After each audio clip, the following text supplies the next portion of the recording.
Boom! A smash and grab burglar busts into a Bartell's in Burien with a bag of rocks. He boosted dozens of bottles of booze, mostly Hennessy, and some Crown Royal as well. At least he's got good taste. King County Sheriff's detectives, boy, they want to know his name, though. They say all in all, he's stolen more than $2,000 worth of liquor, hitting the same store twice 10 days apart while it's closed and no one's around.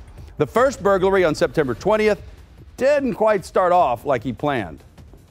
It appears he left his bag of tricks, his hard objects at the front. So he ran to the back and realized he had to break into this the second display case, and he didn't have his rocks.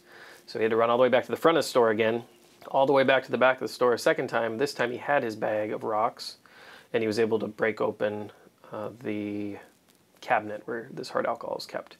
And then you can see him loading all of the liquor bottles into his backpack. The second incident happened 10 days later on the 30th of September. And same thing, this time he had a red bag or a red shirt. Looks like he brought more rocks with him this time. The first time he really struggled to break that front window, and this time he didn't. With enough courage, he smashed the window, and it broke completely this time on the first hit. He hit it a second time just to kind of help, and then he went right in.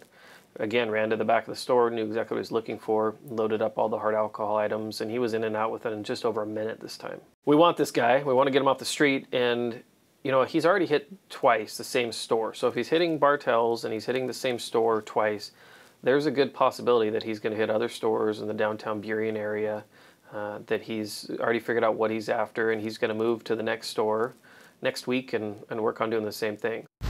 So if you recognize anything about this destructive booze bandit, or maybe you heard somebody bragging about busting into a Bartell's in Burien, they had a bunch of bottles of Hennessy and Crown Royal, use the P3 Tips app, submit that information to Crime Stoppers, or call the hotline, and you will get a cash reward of up to $1,000.